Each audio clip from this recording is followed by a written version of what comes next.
हाँ तो नमस्कार जी, बताएं कैसे हैं। तो बच्चे हम लोग क्षेत्रमिति मेंस्ट्रुएशन चैप्टर कर रहे थे। क्वेश्चन यानी कि इसका जो 7 अभी पढ़ेंगे और इसका जो पहले जो क्वेश्चन है पार्ट वाइज करके अपना channel YouTube genius online class में उसमें डाल दिया गया है। आप लोग वहां से जाकर के हेल्प ले सकते हैं। तो आज हम लोग बात करेंगे बच्चे प्रश्न संख्या 7 का। तो हमने बताया ही बच्चे कि क्षेत्रमिति चैप्टर पढ़ने के लिए हम एक नियम को अपने आप में तैयार किए हैं। उस नियम को फॉलो करने के बाद हमारा मैथ हल हो जाता है। तो बच्चे मेरा मैथ क्या दिया है कि सबसे पहले नियम में दिया है पढ़ना, दूसरा में दिया है समझना, समझ कर फिगर बनाना है बच्चे। ठीक है, तो हम सबसे पहले हिसाब को क्या करेंगे, पढ़ेंगे। पढ़ने का बाद यहाँ क्या कर रहा है, एक ठोस में है ना ऊंचाई 120 सेंटीमीटर बोलता है। एक ठोस है उसकी ऊंचाई 120 सेंटीमीटर और इसका त्रिज्या दिया है 60 सेंटीमीटर वाला एक शंकु सम्मिलित है। बोलना बच्चे एक जो ठोस है ना वह शंकु है और उस शंकु की ऊंचाई दिया है 120 सेंटीमीटर और त्रिज्या दिया है 60 सेंटीमीटर। समझ में आ रहा है। अब ने हम लोग यहाँ क्या करेंगे, एक शंकु बना लिया। यह रहा आपका शंकु, ठीक है, क्या रहा शंकु। इसका त्रिज्या दिया है प्यारे बच्चे, है ना, कितना दिया है 60 सेंटीमीटर, देख सकते हैं। उसके बाद इसका जो ऊंचाई दिया है, ऊंचाई h यानी ईठो है ना बराबर 120 सेंटीमीटर। क्लियर है। अब क्या कर रहा, अगला पढ़िए। जो 60 सेंटीमीटर त्रिज्या वाले एक अर्धगोले पर अध्यारोपित है, यानी यह जो शंकु है ना बच्चे, तो यह शंकु जो है एक 60 सेंटीमीटर त्रिज्या वाला यहाँ पर एक अर्धगोला बना लीजिए। यह है आपका 60 सेंटीमीटर त्रिज्या वाला क्या हो गया, एक अर्धगोला। इसका जो त्रिज्या दिया है ना प्यारे बच्चे, इसका जो त्रिज्या आर जो दिया है ना, आर बराबर 60 सेंटीमीटर दिया है। बोलता है इस शंकु इसी पे अध्यारोपित। अध्यारोपित मतलब होता है जुड़ा हुआ है। ठीक है, तो यहाँ पे दो चीज का मुंह समान हो गया प्यारे बच्चे, किसका किसका, सर शंकु का हो गया और अर्धगोला, दोनों का मुंह क्या हो गया, समान हो गया। अगर शंकु की त्रिज्या दिया है 60 तो वही हो जाएगा आपका किसका, अर्धगोले की त्रिज्या। यानी यहाँ पे शंकु का भी त्रिज्या दिया है, अर्धगोला दोनों का त्रिज्या 60 दिया है। समझ गए ना। तो हम लोग इस चीज को जाके प्रश्न में जाके वहां लिख देंगे। और उसके बाद यहाँ से यहाँ तक की क्या दिया, ऊंचाई दिया है प्यारे बच्चे, क्या दिया है, ऊंचाई। ऊंचाई यहाँ से यहाँ कितना दिया है, h बराबर है ना 120 सेंटीमीटर। क्लियर है।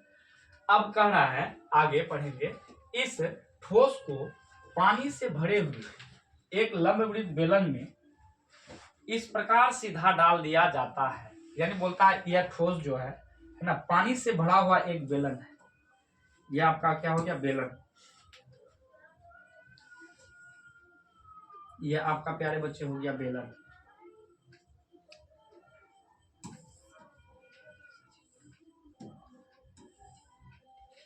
यह हो गया प्यारे बच्चे मेरा क्या, बेलन। और ये जो बेलन है ना, क्या है, पानी से लबालब है।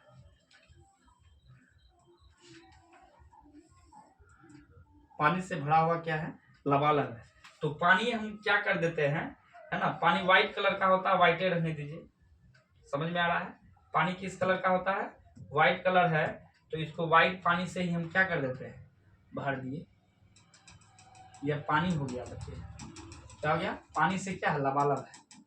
अब ऑटोमेटिक है बच्चे, है ना, इस ठोस को जब इस भरे बेलन में, पानी से भरे एक बेलन में डालेंगे तो इससे पानी ऑटोमेटिक ये बाहर निकलेगा। यस या नो, यस गुरुजी, निकलेगा कि नहीं, यस निकलेगा। तो इसको ठोस को उठाकर हम इस पे क्या कर देते हैं, डाल देते हैं। अच्छा चलिए डालेंगे तो क्या होगा, बोलता है यह बेलन की तली को स्पर्श करे। यानी बोलता है इसका जो तल है, तल है ना नीचे, और यह बेलन का तली को आकर के स्पर्श करना चाहिए इस टाइप से। कैसे, इस टाइप से, थोड़ा देखें कैसे है।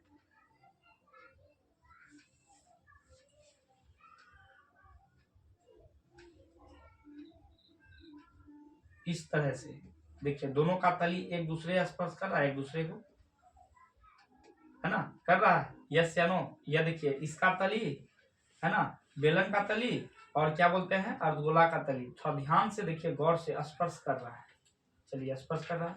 और यहाँ क्या है, शंकु भी है। क्या है, इस पर शंकु है।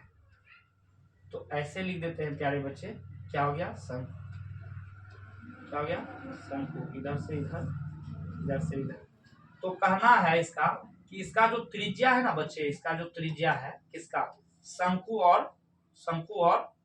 और अर्धगोले का, ये त्रिज्या है 60 सेंटीमीटर। आप लोग कॉपी में भी नोट करने का प्रयास कीजिएगा, 60 ही है ना, दोनों का त्रिज्या 60 है। अब बोलता है शंकु की जो ऊंचाई है कितना है प्यारे बच्चे, शंकु की जो ऊंचाई है वह ऊंचाई कितना दिया है ना, यानी यहाँ से यहाँ, यहाँ से यहाँ जो ऊंचाई है इसका, इसकी ऊंचाई दिया है 120 सेंटीमीटर। समझ में आ रहा होगा, यस या नो, यस सर। उसके बाद कह रहा है कि बेलन के तली को स्पर्श करा दिए। यदि बेलन की त्रिज्या 60 सेंटीमीटर है प्यारे बच्चे, बोलता है बेलन की जो त्रिज्या है ना, यहाँ से यहाँ तक की त्रिज्या है ना, कितना हो गया, 60 सेंटीमीटर, यानी आर बराबर हो गया 60 सेंटीमीटर, ठीक है। उसके बाद बोलता है इसकी ऊंचाई जो दिया है, किसकी ऊंचाई है ना, ये टोटल बेलन की ऊंचाई जो दिया है, यहाँ से यहाँ तक की जो ऊंचाई दिया है, कितना दिया है प्यारे बच्चे, 180 सेंटीमीटर। समझ में आ रहा है, कितना दिया है, 180 सेंटीमीटर। तो बेलन में शेष बचे पानी का आयतन ज्ञात कीजिए।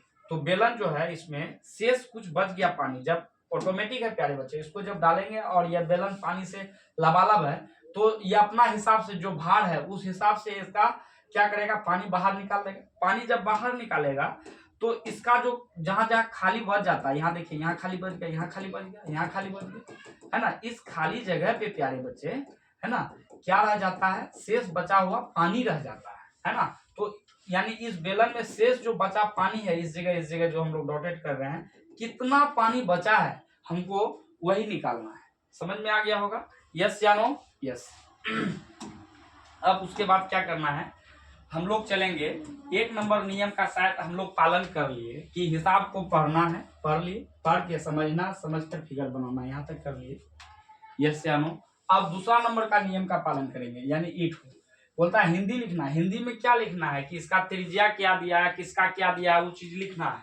तो सबसे पहले प्यारे बच्चे हमको ये जो शंकु है, ये जो शंकु है, इसका ऊंचाई पहले देखिए कितना दिया है, पहले शंकु से स्टार्ट करते हैं। अब यहाँ बोलिएगा सर शंकु से ही स्टार्ट कर सकते हैं क्या, नहीं बच्चे, आपको जो अच्छा लगे, पहले बेलन की ऊंचाई दिया, बेलन की ऊंचाई लिखिए, यानी कहने का मतलब जो आपको अच्छा लग रहा है वही मतलब हम लोग लिख सकते हैं। तो कहने का मतलब बच्चे है कि ये दोनों जो है ऊंचाई, सॉरी किसका किसका ऊंचाई, बेलन की ऊंचाई, और ये जो बेलन की ऊंचाई जो है और ये जो शंकु की ऊंचाई है, क्या है, दोनों अलग अलग है, इसीलिए दोनों को अलग अलग करके लिख देते हैं। तो अब बात रही त्रिज्या का, तो यहाँ पे शंकु और अर्धगोला का त्रिज्या एक ही है ना, 60-60 ही। शंकु और अर्धगोला का त्रिज्या 60 है, तो उस वही बेलन का भी त्रिज्या 60 ही है। तो दोनों को प्रश्न से जाके वहां पे नोट कर देंगे। समझ में आ रहा है, चलिए तो वही करेंगे। यहाँ पे क्या लिखना पड़ेगा, ये जो शंकु की ऊंचाई है पहले उसको लिखे, तो यहाँ लिखेंगे शंकु की ऊंचाई। समझ में आ रहा है प्यारे बच्चे, शंकु की ऊंचाई क्या हो जाएगा सर, शंकु की ऊंचाई 120 सेंटीमीटर। देख सकते हैं आप लोग, शंकु की ऊंचाई कितना दिया, 120 सेंटीमीटर लिख दिए। और ये किसका ऊंचाई है, ऊंचाई दो को, एक शंकु का और एक बेलन का, यहाँ लिख देंगे ना, बेलन की ऊंचाई जो दिया है बच्चे, कितना दिया है, 180 सेंटीमीटर। समझ में आ रहा है, इसको H1 कहिए, इसको H2 का है कि दो का ऊंचाई, दोनों का अलग अलग ऊंचाई है, इसीलिए इसको अलग अलग नाम दे दिया, H1 H2 का। यहाँ तक आप लोग को दिक्कत नहीं होना चाहिए, नहीं सर। उसके बाद हमने अभी प्रश्न से कब जाते हैं, जब 2 से 3, 3 से 4 चीज का मान एक ही रहता है, हम लोग प्रश्न से जाके लिखते हैं। वैसे लिखने में क्या होता है प्यारे बच्चे, हमको शॉर्ट मिलता है, यानी शॉर्ट समझ में आता है ना, शॉर्ट हो जाता है देखने। तो यहाँ पे अर्धगोले की जो त्रिज्या है वही शंकु का है, और वही किसका है, बेलन का है। तो हम लोग ने यहाँ लिखेंगे क्या है ना, प्रश्न से क्या लिखेंगे, किसका त्रिज्या, अर्धगोले की त्रिज्या, यहाँ लिखना पड़ेगा अर्धगोले की जो त्रिज्या है गुरुजी, है ना, वह बराबर है किसके त्रिज्या का, है ना, शंकु, किसके, शंकु के त्रिज्या आर वही बराबर है गुरुजी किसका, बेलन की त्रिज्या, बेलन की त्रिज्या यानी क्या है आर। तो दोनों का इस सबका त्रिज्या क्या दिया है, देखिए मेरा यहाँ स्पेस नहीं बच रहा है इसलिए यहाँ देकर लिख देते हैं। यानी तीनों का गुरुजी मेरा त्रिज्या दिया है, अर्धगोले का त्रिज्या, शंकु का त्रिज्या और बेलन की जो त्रिज्या है कितना दिया है, 60 सेंटीमीटर। क्लियर है प्यारे बच्चे, कोई दिक्कत नहीं गुरुजी। अब हम लोग नियम नंबर तीसरा में चलेंगे। नियम तीसरा क्या कह रहा है, सबसे पहले सूत्र का फैसला लेना है कि कौन सा सूत्र लेगा। प्यारे बच्चे आप सबको हम बताए होंगे 13.2 में अधिक से अधिक 90%, 95% है, 95% आयतन का सूत्र लगता है। तो यहाँ सूत्र का फैसला हो गया सर आयतन का होगा। अब थोड़ा सोचना है, चलिए थोड़ा सोच के देखें। हमको निकाल बोलता है पानी का आयतन थोड़ा निकालने बोल रहा है। ये जो पानी जो है, पानी शेष बचे पानी का आयतन, शेष जो बचा है थोड़ा सा पानी जो है, समझ में आ रहा है, इस पानी का आयतन निकालना है। प्यारे बच्चे हमको क्या करना होगा, शंकु के आयतन में है ना, ये दोनों का आयतन घटा देंगे, अर्धगोला और सॉरी बेलन का आयतन में घटा देना है प्यारे बच्चे। बेलन का आयतन में अर्धगोले का आयतन और प्लस शंकु का आयतन, कहे कि दोनों जुड़ के है, समझ में आ गया होगा। तो हम लोग यहाँ लिखेंगे हिंदी है ना। यानी अब इसका भी हम लोग 3 नंबर का भी नियम का पालन कर दिया, सूत्र का फैसला कर लिया, आयतन लगाएंगे और सोच भी लिए। सबसे पहले बेलन में गुरुजी है ना अर्धगोले का आयतन और शंकु का आयतन क्या करेंगे, घटा देंगे। समझ में आ रहा है प्यारे बच्चे, कोई दिक्कत। उसके बाद क्या होगा, निकालना है, क्या निकालना है, शेष बचे पानी का आयतन निकालना है। समझ में आ रहा है, तो हमने यहाँ लिखेंगे इसीलिए है ना, शेष बचे पानी का आयतन। क्लियर है, समझ में आ रहा होगा। तो हमने क्या बताया प्यारे बच्चे, सबसे पहले आप यहाँ पे लगाइए क्या, बेलन, किसका, बेलन का आयतन में, बेलन का आयतन में गुरुजी, आयतन में है ना, बेलन का आयतन माइनस हो जाएगा, ब्रैकेट लिख देते हैं, काहे कि दो चीज अलग होने जा रहा है। अर्धगोले की आयतन या शंकु का आयतन लिखिए, पहले शंकु है, लिखेंगे शंकु का आयतन से जुड़ा है किसका आयतन प्यारे बच्चे, अर्धगोले का आयतन। तो यहां लिख देंगे अर्धगोले का आयतन।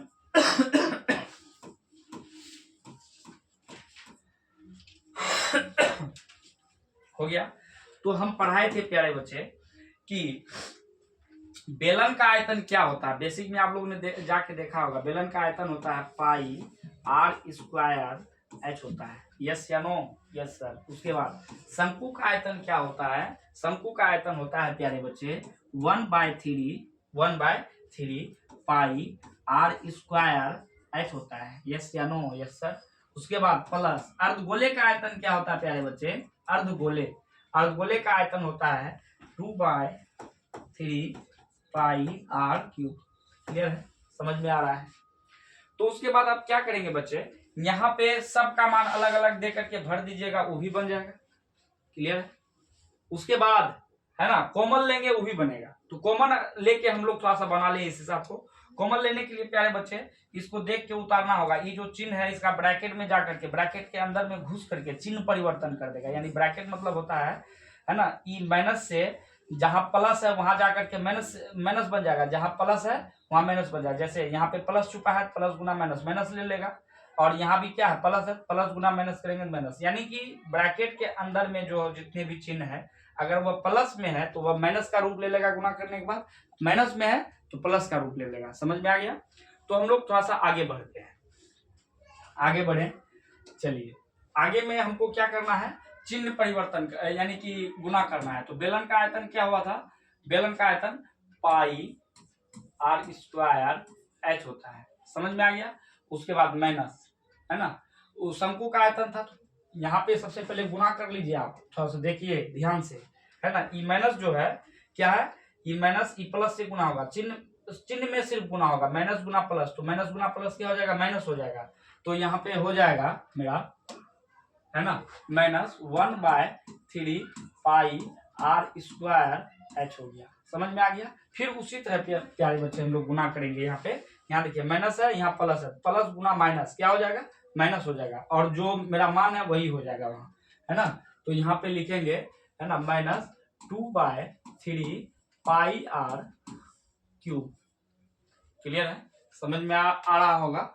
चलिए अब हम लोग क्या करेंगे प्यारे बच्चे, इसको कॉमन लेने के लिए चाहेंगे। कॉमन तो बताए होंगे, है ना, जो यहाँ मिल रहा है वही इस दोनों में भी मिलना चाहिए, यानी कि ये तीनों में एक ही समान चीज मिलने वाले को कॉमन कहेंगे। ठीक है, तो यहाँ देखिए पाई पाई पाई, तीनों पाई पाई मिल रहा है, तो तीनों पाई के लिए एगो पाई। यहाँ पे आर स्क्वायर, यहाँ पे क्या बच गया आर स्क्वायर, यहाँ पे आर क्यूब है, यहाँ से आर स्क्वायर को बाहर कर लीजिए, तो यहाँ पे आर स्क्वायर एक बाहर हो गया। अब बच क्या गया प्यारे बच्चे, यहाँ से बच गया गुरुजी, है ना, एच है, यहाँ पे एच है, इसको हम लोग बेलन का, ये क्या बेलन का आयतन है, तो बेलन का आयतन को हम लोग देखिए क्या माने थे, थोड़ा सा देखें, तो बेलन का आयतन को h2 माने थे और शंकु का बेलन का ऊंचाई को h2 और शंकु का ऊंचाई को h1 हम लोग वहां पे लिख दें, है ना। बेलन का ऊंचाई को h2, तो बेलन का है तो इसको h2 कहिए, और ये शंकु का है तो इसको h1 कह दीजिए, ऐसे दोनों अंतर हो जाएगा।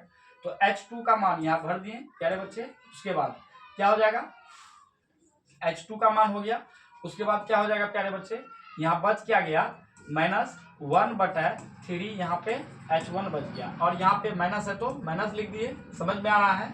उसके बाद ये दोनों से बाहर हो चुका है, तो यहाँ 2/3 बच गया है और एक r बच गया है। मैं उम्मीद करता हूँ कि आप लोग को यहाँ तक समझ में आ रहा होगा, है ना। अगर समझ में आ रहा है प्यारे बच्चे, तो अपने अंगूठे के माध्यम से एक लाइक बटन को ठोके, जो कि हमको आगे बनाने में वीडियो हेल्प हो सके। पाई का मान क्या दिया है प्यारे बच्चे, पाई का मान कुछ दिया है, हम लोग थोड़ा सा पहले जा करके देखेंगे। पाई का मान यहाँ पे कुछ नहीं दिया है, तो नहीं दिया है तो क्या लिखना होगा, पाई का मान 22/7 लिखना होगा। तो यहाँ लिखेंगे 22/7 गुना आर स्क्वायर, तो तीनों का मान समान था, अर्धगोला, शंकु और बेलन, तीनों का मान मेरा प्यारे बच्चे क्या था, समान था। समान कितना था, 60 था, 60 सेंटीमीटर। तो यहाँ पे लिखेंगे आर स्क्वायर, यानी आर का मान 60 है, आर पे स्क्वायर है, तो आर का मान को 2 बार 60 गुना 60, समझ में आ रहा होगा। उसके बाद h2 का मान क्या था प्यारे बच्चे, h2 किसका मान है देखेंगे।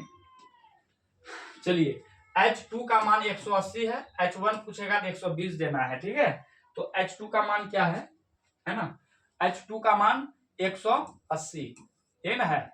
उसके बाद माइनस 1/3 हो जाएगा, h1 पूछ रहा है प्यारे बच्चे, तो h1 का मान कितना है 120। अब उसके बाद माइनस यहाँ पे क्या है 2/3 हो जाएगा प्यारे बच्चे, r का मान क्या हो जाएगा 60। यस या नो, यस सर, समझ में आ रहा है प्यारे बच्चे। चलिए अब उसके बाद क्या करना पड़ेगा कि इसमें गुना करेंगे, है ना, ये दोनों जीरो का भी भूल जाते हैं, 6 का 36, 36 गुना 22 कर दीजिए, तो 36 गुना 22 हम कर रहे हैं, तो 36 गुनी 72, यहाँ कट जाएगा 2 7 2 9 792 आ रहा है प्यारे बच्चे, 792, है ना। 2 जीरो भूले थे तो दोनों जीरो यहाँ बैठा दीजिए, बटा कितना हो जाएगा 7, समझ में आ रहा है। ब्रैकेट यहाँ कितना हो जाएगा 180, माइनस हो जाएगा प्यारे बच्चे, इसको क्या कर सकते हैं हम, कटा सकते हैं 3 से, है ना, 4 तिया 12, 40 हो गया। तो 1 गुना 40 कितना हो जाएगा प्यारे बच्चे 40, यहाँ भी कर सकता है ना प्यारे बच्चे 20 से, तो यहाँ पे माइनस है माइनस दे दीजिए, 20 दूनी कितना हो जाता है 40, क्लियर है, समझ में आ रहा होगा, यस समझ में आ रहा है। अब क्या करेंगे 79, है ना, 200, है ना, बटा कितना हो जाएगा प्यारे बच्चे 700, समझ में आ रहा है, 700 हो जाएगा। अब आगे क्या करना पड़ेगा, है ना, यहाँ पे क्या करेंगे, अब ब्रैकेट ले लेंगे 180 में प्यारे बच्चे, यहाँ पे क्या दिया माइनस माइनस प्लस, लेकिन माइनस का चिन्ह, है ना, तो 40 40 कितना हो जाएगा 80 हो जाएगा प्यारे बच्चे, समझ में आ रहा है। उसके बाद कितना हो जाएगा 79, 200/7, ब्रैकेट का मतलब क्या था गुना, 180 में 80 घट गया प्यारे बच्चे, तो बच गया मेरा 100। तो अब तो यहाँ गुना करना तो इजी है प्यारे बच्चे, समझ में आ रहा है। चलिए अब क्या करेंगे 700 कितना दिया है मतलब कितना दिया है यहाँ 79, है ना, 79 200 गुना 100, तो कितना हो जाएगा 79 में 4 गो जीरो हो जाएगा कि नहीं, 2 जीरो यहाँ से 2 जीरो और बढ़ जाएगा, उसके बाद कितना हो जाएगा 7, यही वो आपका सेंटीमीटर क्यूब में आंसर। लेकिन हिसाब हम लोग बिहार बोर्ड में अगर स्टेप से भी बना के आते हैं, इसमें भी फुल नंबर हमें मिलता है, लेकिन आपका बुक में दे के रखा है मीटर में आंसर दे करके, किसमें मीटर में आंसर दे करके रखा है, मेरा सेंटीमीटर क्यूब में है। किताब के अनुसार में हम आंसर सही लाए, लेकिन किताब की दृष्टि से अगर आंसर की दृष्टि, किताब के आंसर की दृष्टि से देखें, इसको सेंटीमीटर में बदल के रखा है। तो प्यारे बच्चे सेंटीमीटर में बदलने के लिए आप सबको भी एक नियम को बता देते हैं। अगर मेरा जो हिसाब है ना सेंटीमीटर क्यूब में आए, जो चीज का मान सेंटीमीटर क्यूब में आए, तो उसको क्या करना है प्यारे बच्चे, मीटर में बदलने के लिए, मीटर क्यूब में बदलने के लिए 10 लाख से, यानी 10 पे 6 जीरो, 1 2 3 4 5 6 जीरो, यानी कि 10 लाख से क्या कर देना है बच्चे, भाग देना है। क्या करने के लिए, सेंटीमीटर क्यूब में गुरुजी मीटर क्यूब में बदलने के लिए 10 लाख से भाग देंगे। क्लियर है, समझ में आ रहा होगा? यस, समझ में आ रहा है। तो अब यहाँ क्या करना होगा प्यारे बच्चे, है ना, हमको यहाँ इसको कटा भी सकते हैं। सबसे पहले इसको कटा ले, तो है ना, कटाते हैं 7 से। चलिए 7 से हम कटा रहे हैं। 7 से अगर कटा रहे हैं तो लाल से कटा देते हैं। इस 7 से अगर यदि पूरे में कटा रहे हैं तो 7 एकम 7 हो जाएगा। यहाँ लाल से लिख रहे हैं 7 एकम 7। अब यहाँ कितना बचा, 9। 7 से 9 में भाग देंगे, 7 एकम फिर 7, कितना बचा प्यारे बच्चे, यहाँ 9 था, 7 कट गया, 2 बचा, 2 पर 2 22 हो गया। 7 से भाग दे रहे हैं, 7 तिया 21 हो रहा है। समझ में आ रहा है? उसके बाद कितना बचा, 1 पर कितना